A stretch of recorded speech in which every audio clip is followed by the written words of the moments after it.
Hey guys, Sundown Rider here. This is going to be my chapter review to One Piece 910, Onwards to Wano Kuni, or Onwards to Wano Country. Now this was a pretty average chapter story-wise, I'd say, but a necessary chapter to progress the story in the future. And I switched straight to the Jaimini's Box translation as opposed to the Manga Stream translation as soon as I saw the difference in translations between the cover pages, where you have the Manga Stream cover page showing Olympus as being this kind of empathetic individual, saying that he used to be poor, so he gave these individuals some of his supplies and food because he used to be in that situation. Whereas the Jaimini's Box cover page had Olympus giving a poor village some food and supplies out of sympathy rather than empathy, not because he had been in their position, but just because he was a nice guy.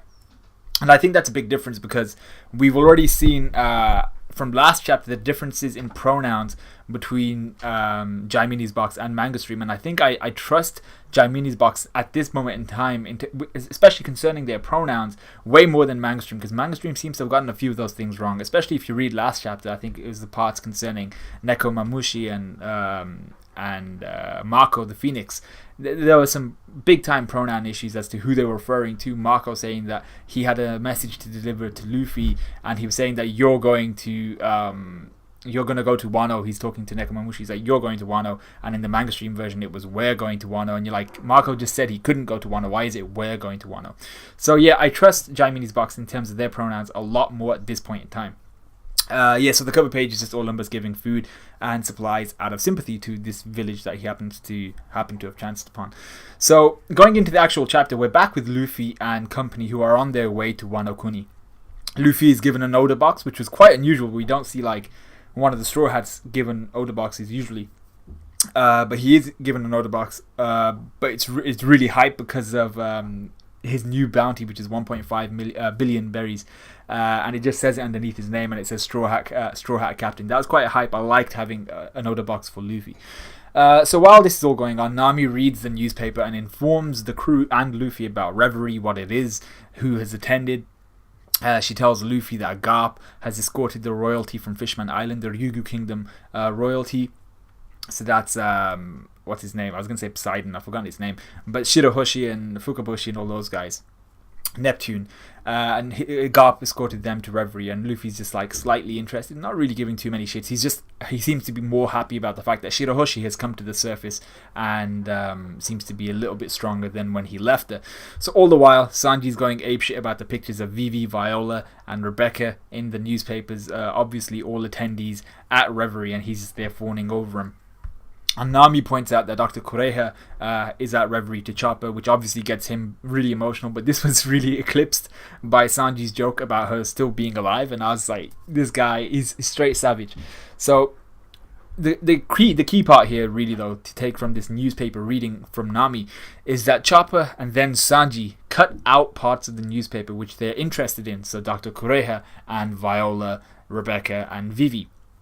But newspapers are always double-sided. And it's at this point where Nami notices that there is an article in the newspaper about Kaido and something to do with Big Mom, but the bulk of the article is missing because of Sanji and Chopper cutting away bits and pieces of the newspaper. Now, usually you'd be like, okay, whatever, but what this has done, in essence, is utterly destroyed the chances, the Straw Hats' chances, and Nami's chances, really, of preparing for the double Yonko rapage they're about to undergo, because both Big Mom and Kaido are now after Luffy and they have no idea about it, and they would have had an idea if Sanji and Chopper hadn't been like on that nostalgic / arousal hype, you know, and they've basically stopped Nami from telling the crew that they're about to get 2 Yonko on their tails in like some big time commotion. So, and it's not exactly something that's going to happen far off. This is soon. They're both coming to Wano. Kaido might already be in Wano, we assume.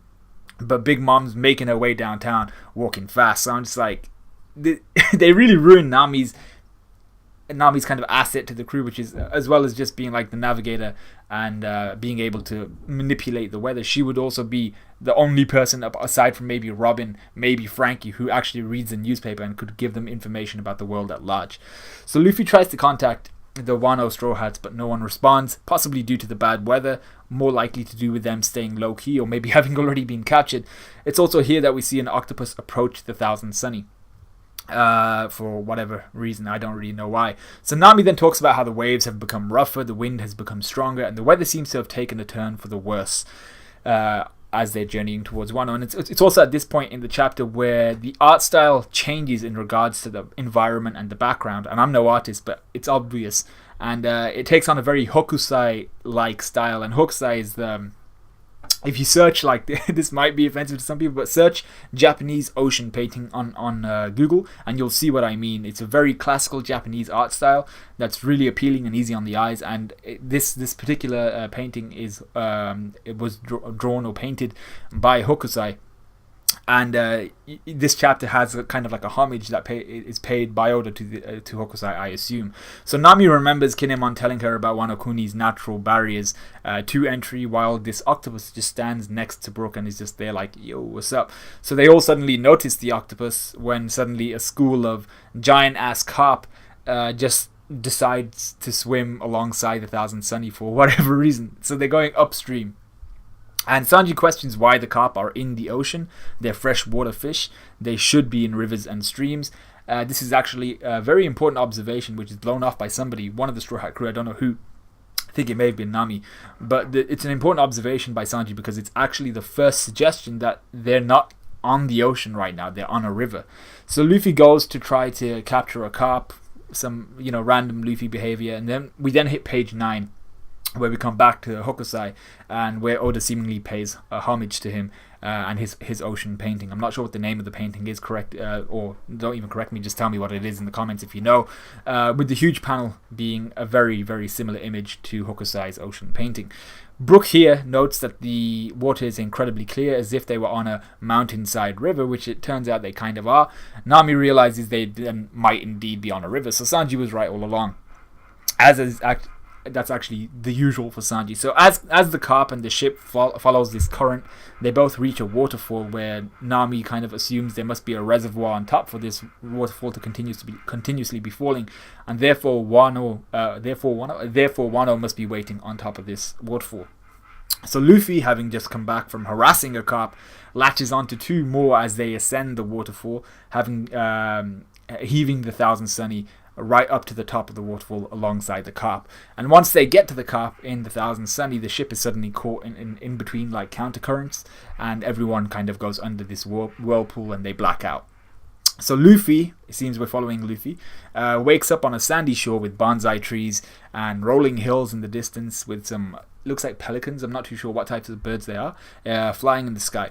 And he encounters a dog-like beast, which I swear to you I've seen thousands of times in Japanese mythology, like before, but I've not really, I don't know the name of this beast. It's that kind of like flaming lion looking thing. You'll see it if you've read the chapter when Luffy wakes up on the sandy shore, and this dog flaming tusked beast, it looks like a saber-tooth almost, gets knocked into the Sunny from the forest, which is quite close to the beach. It's actually on the beach, and as Luffy kind of questions whether the creature is a dog or a pig, a baboon walks out of the forest bleeding from his brow and holding a katana. And Luffy confirms himself at that point. He's like, nah, we could be anywhere in the world, but this monkey coming out holding a katana, we're in Wano. We're definitely in Wano. And I was like, well, you got to be fair to him. If you were looking for Wano, a country lauded for its samurai, and then you walked into this place which had a monkey holding a katana, you'd think you were in Wano too. So this was a short, weird, but not necessarily bad chapter. There weren't many good points to derive from it. It was quite stale, nothing like uplifting apart from Luffy's bounty, seeing that again and like fanboying a bit. And the art was amazing, but story-wise, it wasn't like anything incredibly awesome, besides the fact that the Straw Hats have finally reached Wano without us actually being on the journey with them towards Wano.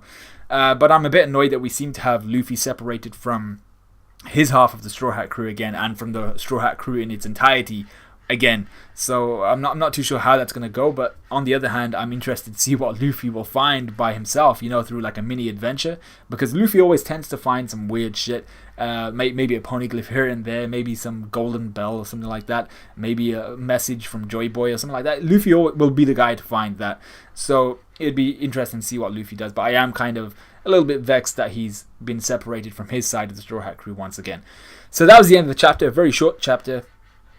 But actually, once again, the biggest point to derive from this chapter is the fact that Nami wasn't able to read about the Big Mom / Kaido impending unconsented sexy time because of Chopper and Sanji being aroused and nostalgic at the wrong damn time, basically. So let me know what you guys thought of this review. Let me know what you guys thought of the chapter. Like, comment, subscribe, all that good stuff. And according to Reddit, next week's chapter should drop a little bit early, so expect that.